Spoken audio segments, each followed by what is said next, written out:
with Gunpowder Magazine out in the beautiful Pennsylvania wilderness with the one and only Roland Welker.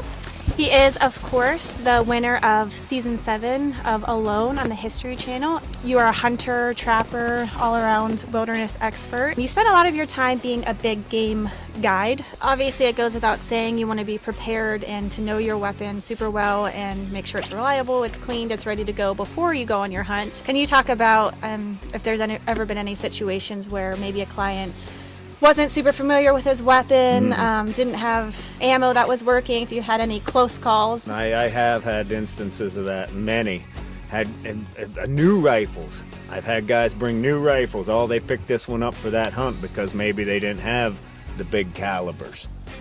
They picked up a 300 or a 338. Brand new rifle. You know, you're in the middle of the stock. You're about ready to make the shot on a grizzly bear. This actually happened. And it was actually a Savage 116, my brand, but it was brand new, and the screw came loose in the forearm that holds the barrel on, and the barrel's kind of, it's wiggly. I mean, real wiggly. We're moving in. We're like 200 yards fixing to shoot this bear, and his barrels, I whipped out a piece of paracord out of my pocket, and I lashed that barrel onto the forearm, and it stayed true. He made the shot. He really liked that. And then one other time, I've actually seen clients, they get in a hurry before the hunt, and I understand this, you know, life's hectic, trying to get your shit shut down and get on an airplane and go clear to Alaska. I've seen them bring the wrong bullets. And one time I had a guy, he had one box of right bullets, I guess, but he's trying to put this bullet in his gun. It was the first day we were going to shoot it. And he couldn't get the bullet in, I hear him over there clunking around, couldn't get the bullet in.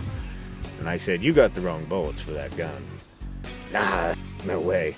He's still messing around. I told him again, you got the wrong bullets for the gun. Finally, he went and looked at his box. He picked up a box of he picked up a box of 375 Weatherby instead of 375 H&H.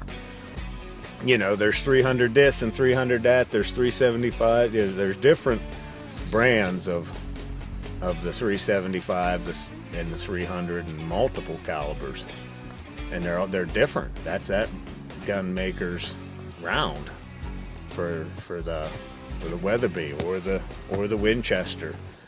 So you got to watch that. Then you know, bringing the wrong gun, bringing too light of a gun. 7mm does not necessarily do good up north.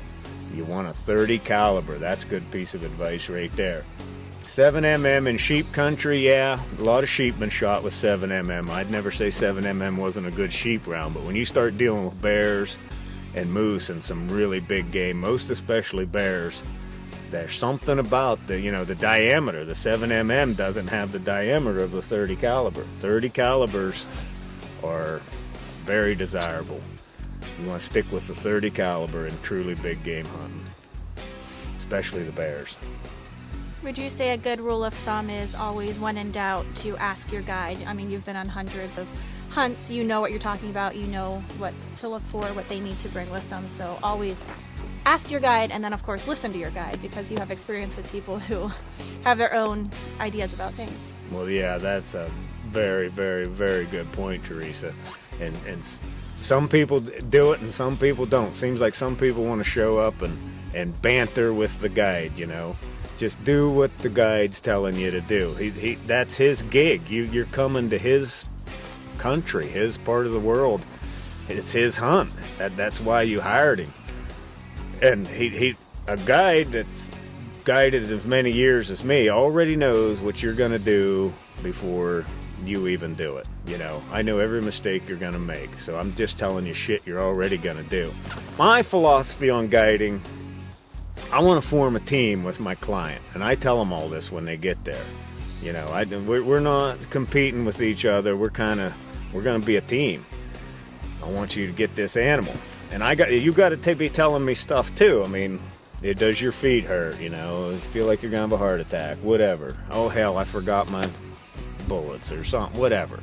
We got to communicate. There's always two ways to do something. I don't care what it is. Build this survival shelter or shoot a grizzly bear or or mine coal or log a piece of woods. There's always different ways to do something.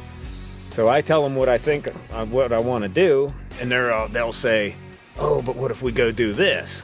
Well, I don't know. But once he presents that, I'm in a dilemma. What if I go do what I'm going to do and the damn thing does go over there like he said, you know? You got to just get along with your guide. And 99 times out of 100, just do what he says, and you'll be fine. My most successful clients keep their mouth shut and can shoot good.